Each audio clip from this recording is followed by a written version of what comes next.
আমি অর্পিতা রায় নায়েক মেদিনীপুর পৌরসভার পৌর এলাকার কাউন্সিলর নির্বাচিত হয়ে ঈশ্বরের নামে শপথ করছি যে আমি আইন দ্বারা প্রতিষ্ঠিত ভারতের সংবিধানের প্রতি প্রকৃত আস্থা ও আনুগত্য রাখব। সালটা 2021 মেদিনীপুর পৌরসভা নির্বাচন। অন্যান্য পৌরসভার সঙ্গে মেদিনীপুর পৌরসভার 25টি ওয়ার্ডে নির্বাচন হয়।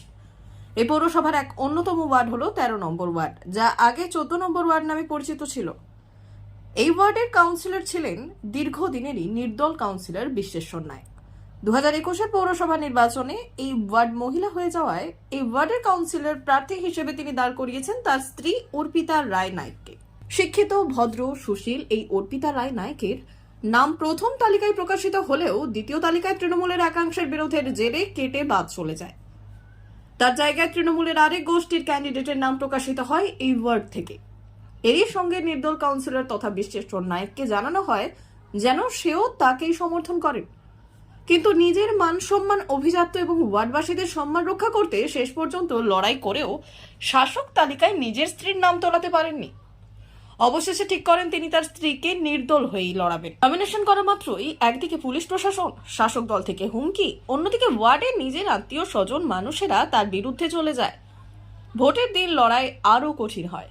একদিকে বুথ দখলের চেষ্টা, ইভিএম লুট করে নিয়ে যাওয়ার চেষ্টা, অন্যদিকে ছাপ্পা বন্ধ করে মাথা উঁচিয়ে অপ্রতিরোধ নির্দল কাউন্সিলর অর্পিতা। রীতিমতো মার খেয়েও যুদ্ধে জায়গা ছাড়েননি তিনি শত্রুপক্ষকে। পাশে সর্বদা দাঁড়িয়েছিল তার ওয়ার্ডের তাকে ভালোবাসার মানুষজন।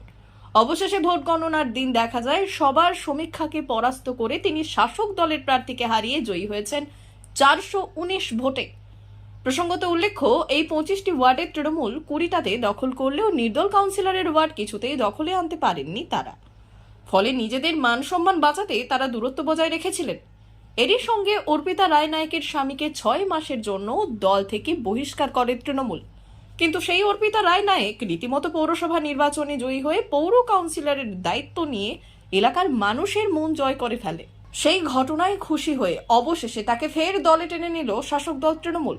এদিন এক অনুষ্ঠানের মধ্য দিয়ে তৃণমূলের জেলা কার্যালয়ে বিধায়িকা জুনমালিয়া এবং পৌরসভার চেয়ারম্যান সৌমেন খান সঙ্গে তৃণমূলের প্রাক্তন বিধায়ক আশিস চক্রবর্তীর হাত ধরে তৃণমূলে যোগদান করলেন নির্দল কাউন্সিলর এবং তার স্বামী বিশ্বেশ্বর নায়ক। এরই সঙ্গে যোগদান করলেন ওয়ার্ডের কর্মী সমর্থকেরা।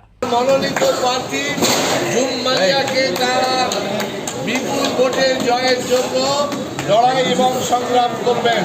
আজকে সমস্ত কর্মীদেরকে তারা তৃণমূল কংগ্রেসের সাথে পরিবারের সাথে যুক্ত করা হলো। জয়েন কেন করলাম সেটা তো দিদি আর আমাদের মাননীয় পৌরপিতা তিনি বলতে পারবেন। হ্যাঁ, সে তো নিশ্চয়ই ছিল, ইচ্ছে কেন থাকবে না। আমি তো পার্টিতেই ছিলাম, মানে নিজের মনের দিক থেকে তো পার্টিতেই ছিলাম, সাপোর্ট করতাম।